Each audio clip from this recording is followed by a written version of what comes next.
नमस्कार, लाख टके की बात में आप सभी का बहुत स्वागत है। मैं हूं आपके साथ अमनदीप। मैं हूं आपके साथ अनुपम। लाख टके की बात में आज बात करेंगे मौलाना परेशान, कुंभ की जमीन पर घमासान, क्योंकि ऑल इंडिया मुस्लिम जमात के अध्यक्ष ने दावा किया है कि 55 बीघा वक्फ की जमीन पर कुंभ मेला लगाया जा रहा है। इसके साथ ही बात करेंगे महाकुंभ पर समाजवादी पार्टी के नेताओं के बयान की, जिस पर सियासत तेज हो गई है। समाजवादी पार्टी का बयान है, क्यों आस्था का अपमान है, ये भी एक बड़ा सवाल बना हुआ है। और इसके अलावा बात करेंगे यूपी में बीजेपी प्रदेश अध्यक्ष की रेस, कौन होगा नया फेस।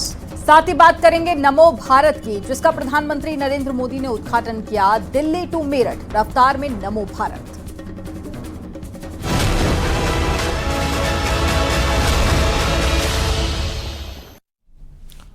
जैसे जैसे महाकुंभ की घड़ी नजदीक आ रही है, कुंभ पर सियासत गर्माती जा रही है, लेकिन ऑल इंडिया मुस्लिम जमात के अध्यक्ष मौलाना शहाबुद्दीन रजवी बरेलवी ने जो बयान दिया है, उससे इस वक्त घमासान मचा हुआ है। बरेलवी ने दावा किया है कि महाकुंभ का मेला वक्फ की 55 बीघा जमीन पर लग रहा है, जिसके बाद में बरेलवी के बयान की साधु संत से लेकर सियासतदान तक विरोध कर रहे हैं। आपको एक रिपोर्ट दिखाते हैं।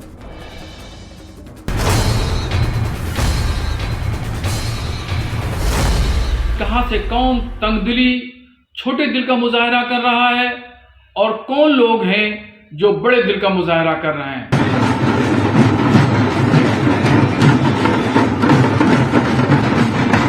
जिस महाकुंभ की तैयारी योगी सरकार विश्व स्तर पर कर रही है, जहां सनातन का सबसे बड़ा आयोजन होने वाला है,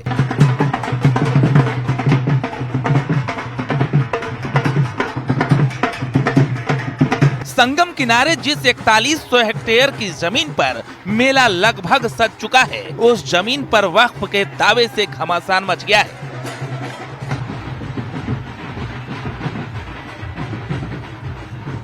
ऑल इंडिया मुस्लिम जमात के अध्यक्ष मौलाना शहाबुद्दीन रजवी बरेलवी ने दावा किया है कि करीब 55 बीघा वक्फ की जमीन पर कुंभ मेला बसाया जा रहा है।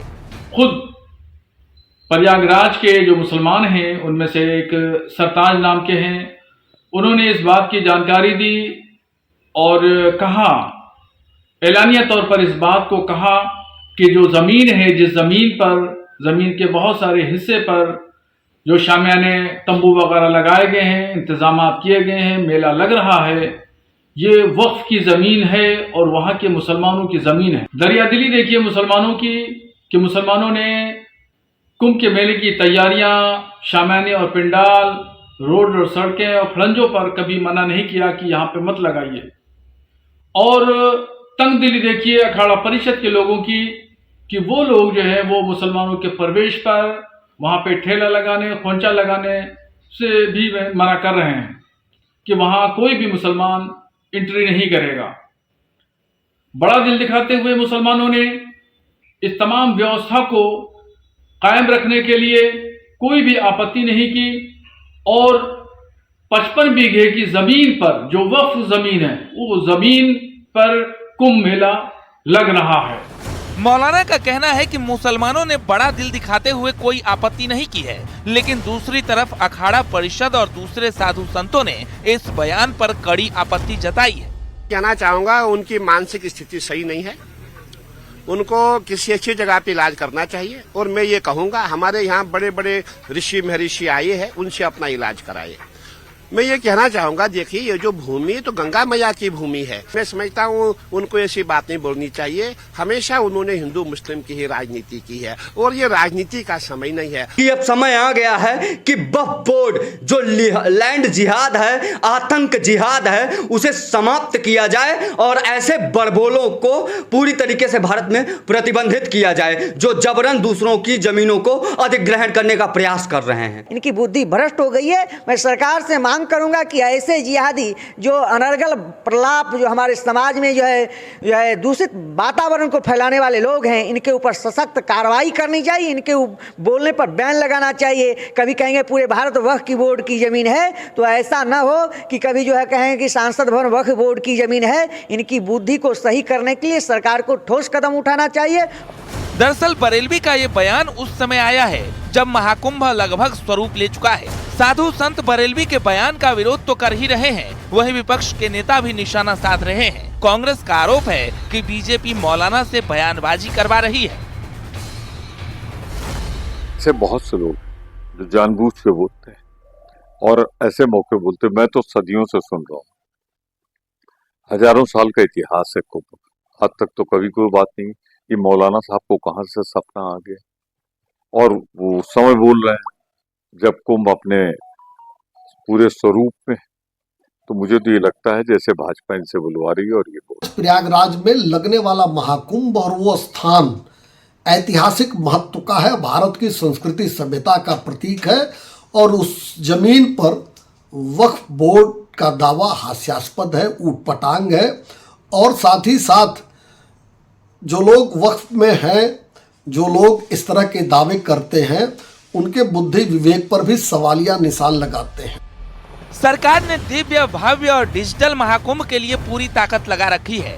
140 साल बाद महाकुंभ का अद्भुत संयोग होने वाला है और इसी संयोग के बीच बरेलवी का वक्फ वाला प्रयोग सियासत का मुद्दा बन चुका है। Bureau report, news 18। महाकुंभ पर वक्फ के दावे पर जहां घमासान मचा हुआ है तो वहीं समाजवादी पार्टी के नेताओं के बयान ने तूल पकड़ लिया है। एक और जहां पर सपा सांसद वीरेंद्र सिंह तो दूसरी तरफ सपा विधायक ओम प्रकाश सिंह है। समाजवादी पार्टी के इन दोनों नेताओं का कहना है कि कुंभ स्नान क्यों करें, मरना है क्या। साथ की व्यवस्था पर भी सवाल उठा रहे हैं, जिस पर बीजेपी ने पलटवार किया है। ये रिपोर्ट देखिए।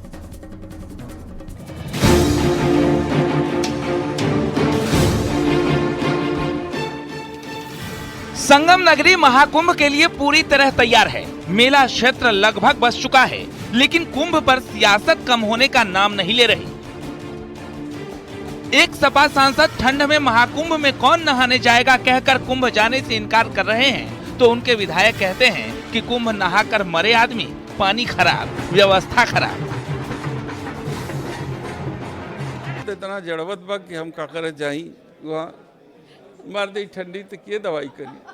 पानी का आस्था ज्यादा है, मैंने जान बचल रही तब ने नहाई। कोई आम आदमी से पूछते नहीं, कुंभ नहाइए, कुंभ नहा के मरे आदमी, पानी खराब, व्यवस्था खराब, पैसा सब लूटा जा रहा है और कोई व्यवस्था नहीं है। यानी समाजवादी पार्टी इतने बड़े आयोजन की व्यवस्था पर सवाल उठा रही है। हालांकि विधायक सांसद ही नहीं बल्कि अखिलेश यादव भी इस पर सवाल उठा चुके हैं, लेकिन सरकार का कहना है कि जिसकी जैसी भावना हो। लेकिन इस बार 50 करोड़ श्रद्धालु महाकुंभ में डुबकी लगाएंगे। हो सकता है कि उनकी श्रद्धा भाव न हो और न जाए, लेकिन मुझे लगता है कि 50 से 60 करोड़ श्रद्धालु, जितनी विभिन्न देशों की, ज्यादातर देशों की विश्व में आबादी नहीं है, इससे कम आबादी के देश हैं, उतने श्रद्धालु आकर के इस महाकुंभ में श्रद्धा की डुबकी लगा करके ईश्वरी कृपा प्राप्त करने का इसी सनातन संस्कृति के अंतर्गत काम करेंगे। सरकार की तैयारी पूरी है, लेकिन जिस व्यवस्था पर समाजवादी पार्टी के नेता सवाल उठा रहे हैं वो कितनी मजबूत और सुरक्षित है, खुद प्रदेश के डीजीपी से सुनिए।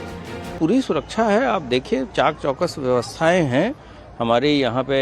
सारे हमारे मेला क्षेत्र जो है वो सीसीटीवी के द्वारा कवर्ड है और इसके साथ साथ हम ग्राउंड पे भी आप हमारे फुट सोल्जर रहेंगे और सादे में भी रहेंगे और हम पूरी तरीके से इक्विप्ड भी रहेंगे ताकि किसी तरह की कोई घटना कारित नहीं होने पाए। सेना का भी, अर्धसैनिक बल का भी सहयोग लिया जाएगा, जरूरत पड़ेगी क्या? ये तो विश्व का सबसे बड़ा आयोजन है। सभी लोग खुद पैरामिलिट्री के लोग आ भी चुके हैं, सेना के लोग यहाँ छावनी है। इन तमाम सियासी हलचल के बीच महाकुंभ का रंग अब संगम किनारे दिखने लगा है। साथ ही कई ऐसे पोस्टर भी जो विवाद को जन्म दे रहे हैं। दरअसल अतीक अहमद का कुंभ क्षेत्र में लगा पोस्टर भी चर्चा में रहा। हालांकि उसे प्रशासन ने हटवा दिया, लेकिन अतीक के इस पोस्टर में लिखा था अतीक का आतंक मुक्त प्रथम प्रयागराज महाकुंभ। कुल मिलाकर महाकुंभ पर लगातार सियासत और बयानबाजी चल रही है और इसी बीच महाकुंभ की घड़ी जैसे जैसे नजदीक हो रही है, मेला भव्य स्वरूप लेता जा रहा है। Bureau report, news 18। UP BJP का अगला प्रदेश अध्यक्ष कौन होगा, इस पर मंथन जारी है। मौजूदा प्रदेश अध्यक्ष भूपेंद्र चौधरी को दूसरा मौका मिलेगा या फिर कोई और चेहरा होगा, जिस पर भारतीय जनता पार्टी दांव लगाएगी।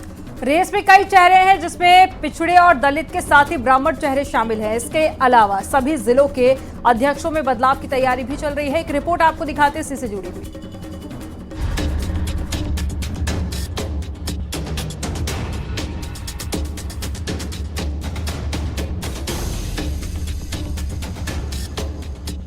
दो 2027 विधानसभा चुनाव को लेकर यूपी में अभी से राजनीतिक दल तैयारियों में जुट गए हैं। बीजेपी में मंडल अध्यक्ष के नामों के ऐलान के बाद अब नजरें यूपी के नए बीजेपी प्रदेश अध्यक्ष पर हैं, जिस पर जनवरी के आखिर तक मुहर लग सकती है। प्रदेश अध्यक्ष की रेस में कई नामों की चर्चा है। सूत्रों की माने तो पार्टी इस बार दलित चेहरे को भी उत्तर प्रदेश की कमान सौंप सकती है। शीर्ष स्तर पर इस बार प्रदेश अध्यक्ष के लिए पिछड़े और दलित के साथ ही ब्राह्मण चेहरे पर भी चर्चा हुई।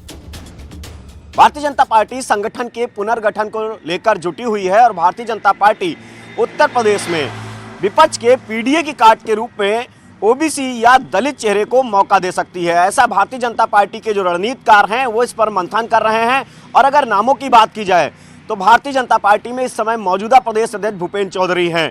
भूपेंद्र चौधरी के नाम को लेकर यह चर्चा है कि उनको रिपीट भी किया जा सकता है, क्योंकि भूपेंद्र चौधरी पूर्व प्रदेश अध्यक्ष स्वतंत्र देव सिंह के शेष बचे कार्यकाल को पूरा कर रहे थे। बताया ये भी जा रहा है कि मौजूदा प्रदेश अध्यक्ष भूपेंद्र चौधरी को दूसरा मौका भी मिल सकता है। हालांकि बीजेपी प्रदेश अध्यक्ष की रेस में कई और नाम भी शामिल हैं, जिसमें विद्यासागर सोनकर का नाम भी शामिल है, जो यूपी विधान परिषद के सदस्य हैं, जौनपुर से सांसद रह चुके हैं और दलित समाज के बड़े नेता माने जाते हैं। एक और नाम है बाबूराम निषाद, जो यूपी से राज्यसभा सांसद हैं, बुंदेलखंड के प्रभावशाली नेता हैं और यूपी में दर्जा प्राप्त राज्य मंत्री रहे हैं। रेस में अगला नाम है हरीश द्विवेदी, जो बस्ती से 2 बार सांसद रहे हैं, यूपी के बड़े ब्राह्मण नेता माने जाते हैं। राम सकल का नाम भी रेस में माना जा रहा है, जो रॉबर्ट्सगंज से पूर्व सांसद हैं, 3 बार सांसद रह चुके हैं, राज्यसभा सांसद रहे हैं, संघ प्रचारक रह चुके हैं और दलित समाज के बड़े नेता हैं। साध्वी निरंजन ज्योति के नाम की भी चर्चा है, जो फतेहपुर की पूर्व सांसद हैं, हमीरपुर से विधायक रही, यूपी प्रदेश उपाध्यक्ष रह चुकी हैं, ओबीसी समाज की बड़ी नेता है। मौजूदा प्रदेश अध्यक्ष भूपेंद्र चौधरी पर भी फिर से दांव खेला जा सकता है, जो जाट बिरादरी से आते हैं और यूपी विधान परिषद के सदस्य हैं। फिलहाल तो बीजेपी ने यूपी बीजेपी अध्यक्ष चुनाव के लिए केंद्रीय मंत्री पीयूष गोयल को जिम्मेदारी सौंपी है। पीयूष गोयल को उत्तर प्रदेश का चुनाव अधिकारी बनाया गया है। बीजेपी अपने नए पदाधिकारियों के नेतृत्व में ही विधानसभा चुनाव में जीत की हैट्रिक लगाने के लिए उतरेगी। इसीलिए बीजेपी हर कदम फूंक फूंक कर रख रही है। ओबीसी चेहरे के रूप में साध्वी निरंजन ज्योति का भी नाम है, वहीं दूसरी तरफ बाबूराम निषाद का भी नाम है। दलित चेहरे के लिहाज से अगर बात की जाए तो उसमें राम सकल, जो कि रॉबर्ट्सगंज से 3 बार सांसद रहे हैं, राज्यसभा के भी सांसद रहे हैं और संघ की उनकी पृष्ठभूमि है। वहीं दलित चेहरे के रूप में विद्यासागर सोनकर के नाम को लेकर भी चर्चाएं तेज हैं। और अगर ब्राह्मण चेहरे की बात की जाए तो हरीश द्विवेदी के नाम को लेकर चर्चाएं तेज हैं। कैमरामैन गोपी गिरी के साथ संकेत मिश्रा, न्यूज़ 18 लखनऊ। नमो ट्रेन का सफर कैसा है, क्या खासियत है, कितना समय बचेगा, सब बताएंगे। पहले ये समझिए कि प्रधानमंत्री मोदी के कार्यकाल में आरआरटीएस कॉरिडोर का कितना विस्तार हुआ और उससे पहले मेट्रो की क्या स्थिति थी, वो भी आपको बताते हैं। 2014 से पहले अटल जी ने दिल्ली मेट्रो की सौगात दी। 2014 के बाद पीएम मोदी ने मेट्रो का विस्तार किया। 2002 में दिल्ली मेट्रो की शुरुआत हुई। 2014 के बाद में अब तक मेट्रो नेटवर्क में करीब 3 गुना इजाफा हुआ है। 2014 से पहले सिर्फ 5 राज्यों के 5 शहरों में मेट्रो थी, अब 11 राज्यों के 23 शहरों में मेट्रो नेटवर्क है। 2014 से पहले मेट्रो नेटवर्क करीब 248 हुआ करता था, लेकिन अब ये बढ़ गया है और इस वक्त बढ़कर 1000 किलोमीटर तक पहुंच चुका है। 2014 से पहले मेट्रो से रोजाना 28 लाख यात्री सफर करते थे, इस वक्त रोजाना करीब 1 करोड़ यात्री सफर करते हैं। 2014 से पहले रोजाना 86,000 किलोमीटर मेट्रो रन करती थी, अब रोजाना 2,75,000 किलोमीटर का सफर मेट्रो तय करती है। अब मेरठ दिल्ली से नमो भारत ट्रेन से जुड़ गई है, जिसका फायदा उन तमाम लोगों को होगा जो दिल्ली, नोएडा, गाजियाबाद, मेरठ जैसे इलाकों में रहते हैं। उद्घाटन के साथ ही पीएम मोदी ने इस नमो ट्रेन में सफर भी किया। देखिए रिपोर्ट।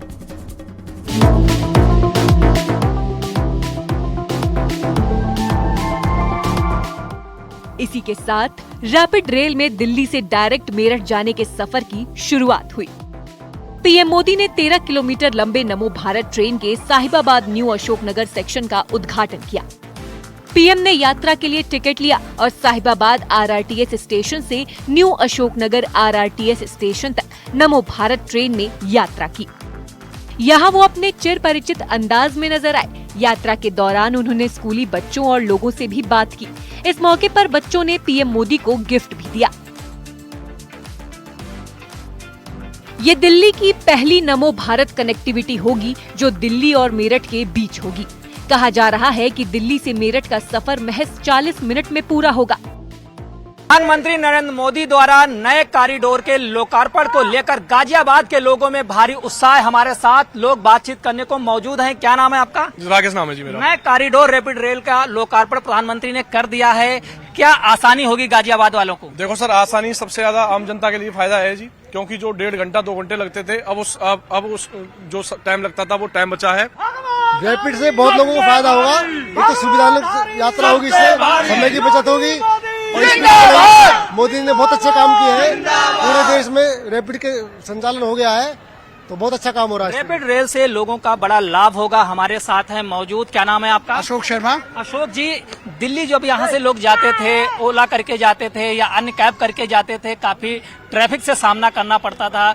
अब कुछ ही मिनट में दिल्ली पहुंच जाएंगे, मेरठ भी आसानी से पहुंच जाएंगे। क्या कहेंगे इस नई सुविधा के लिए? देखिए, ये एक असंभव कार्य था। मेरठ से दिल्ली आना, डेली अप डाउन करना 4 घंटे का रास्ता था। अब 1 घंटे में या आधे घंटे में आदमी पहुंचेगा तो कितना अच्छी बात है। और देखिए, मेरठ जो है दिल्ली के बहुत नजदीक आ गया है। जो एनसीआर में प्रॉपर्टीज के दाम इतने ज्यादा बढ़ रहे थे तो उससे बहुत पब्लिक को राहत मिलेगी। और देखिए, भारत बहुत प्रगति कर रहा है और आने वाले समय में ऐसे ही प्रगति करेगा और ऐसे ही कम समय में पब्लिक पहुंचेगी। और मैं तो मोदी जी का बहुत बहुत धन्यवाद करना चाहता हूं। बहुत बहुत बहुत अच्छा कर रहे हैं मोदी जी और हम मोदी जी के साथ हैं। जय श्री राम। अभी तक ये नमो भारत ट्रेन साहिबाबाद से मेरठ साउथ तक 9 स्टेशन के बीच दौड़ रही थी, लेकिन अब 2 नए और स्टेशन जुड़ गए हैं। यात्रा का route Meerut south, Modinagar north, Modinagar south, Muradnagar, Duhai depot, Duhai, Guldhar, Ghaziabad, Sahibabad, Anand Vihar, New Ashok Nagar तक होगा। और मुझे बहुत अच्छा लग रहा है। जैसे ही हम आए बहुत अच्छा वेलकम किया गया हमारा, and it's really very nice to sit in this train and then I hope अच्छा जाए। एक्सपीरियंस, नया एक्सपीरियंस, स्पीड, टाइम सेविंग और एक फॉरेन ट्रैवल टाइप का एक्सपीरियंस मिल रहा है नया। मेजरली जो दिल्ली से मेरठ का ट्रैवल था 2 घंटे का होता था, अब 40 मिनट का हो जाएगा, वो बहुत अच्छी बात। मैं बहुत खुश हूँ, मेरा टाइम बचेगा क्योंकि मैं डेली ट्रैवल करती हूँ। मेरा ऑफिस का टाइम होता है 9 घंटे की शिफ्ट होती है, नोएडा में मैं जॉब करती हूँ, तो इससे मेरा बहुत ज्यादा टाइम बच जाएगा। 40 मिनट में मैं यहाँ पे आ जाऊंगी, मेरठ से नोएडा आ जाऊंगी, तो मेरा कम से कम 1.5 घंटा बचेगा। लोगों के लिए आना जाना, कम्यूट करना बहुत नेसेसरी है, मतलब इजी भी है, चीपर भी पड़ेगा टू सम एक्सटेंट और बहुत आसान हो जाए। पहले ये कॉरिडोर 42 किलोमीटर का था, अब 55 किलोमीटर हो गया है। अगर किराए की बात करें तो न्यू अशोक नगर स्टेशन से मेरठ साउथ तक का किराया सामान्य कोच के लिए 150 रुपए है। प्रीमियम कोच में यात्रा करने के लिए 225 रुपए का टिकट लेना होगा। स्टेशन पर हर 15 मिनट में ट्रेन उपलब्ध होगी। Bureau report, news 18।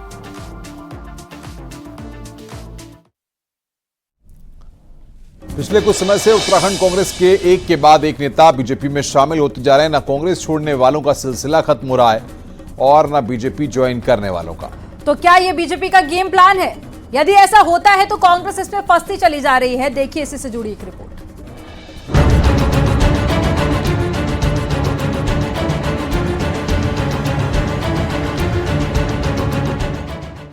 जितने भी लोग छोड़ के आ रहे हैं, अभी तक लोकसभा चुनाव से लेकर के अभी तक 15,000 से अधिक कार्यकर्ता और नेतागण कांग्रेस पार्टी छोड़ करके भारतीय जनता पार्टी में शामिल हुए हैं उत्तराखंड।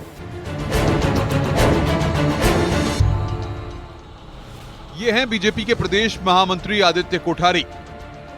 आदित्य कोठारी का दावा है कि लोकसभा चुनाव से लेकर अभी तक उत्तराखंड में कांग्रेस के 15,000 से अधिक नेता कार्यकर्ता बीजेपी ज्वाइन कर चुके हैं।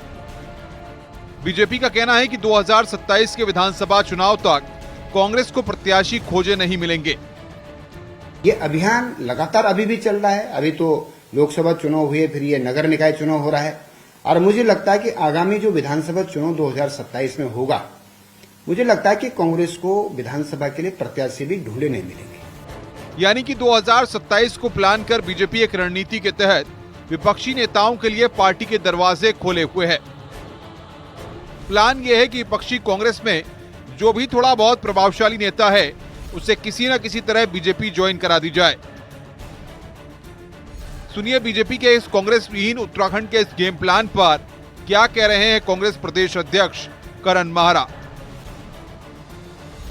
बीजेपी कहती है कि हम कांग्रेस विहीन भारत बनाएंगे, कांग्रेस मुक्त भारत, लेकिन आज बीजेपी के आधे मंत्री कांग्रेस पृष्ठभूमि के हैं और आज वहाँ यह हो गया हाल कि बीजेपी का कैडर पीछे बैठ रहा है और जो कांग्रेस से आयातित लोग हैं वो आगे बैठ रहे हैं। तो वहाँ भी अंदर खाने बहुत आक्रोश है, लोग क्रोधित हैं और मुझे लगता नहीं, हम तो बीजेपी को कांग्रेस में ही कर रहे हैं और हल्के हल्के देखिएगा कांग्रेस बीजेपी को अपने कब्जे में ले लेंगे।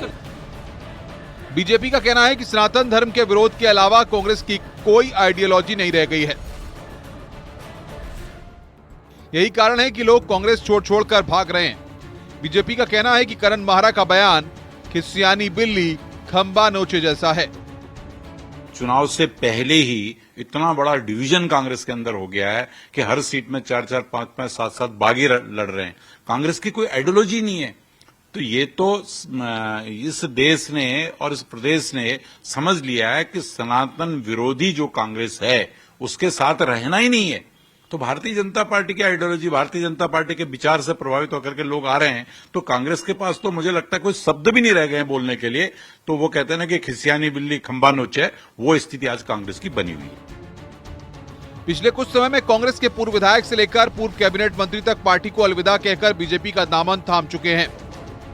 बद्रीनाथ से उसके विधायक राजेंद्र भंडारी ने तो लोकसभा चुनाव के बीच विधायकी से ही रिजाइन कर बीजेपी ज्वाइन कर ली थी।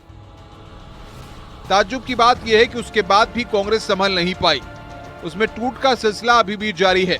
ऐसे में सवाल उठ रहा है कि क्या 2027 से पहले ही कांग्रेस बीजेपी के सामने हथियार डाल चुकी है।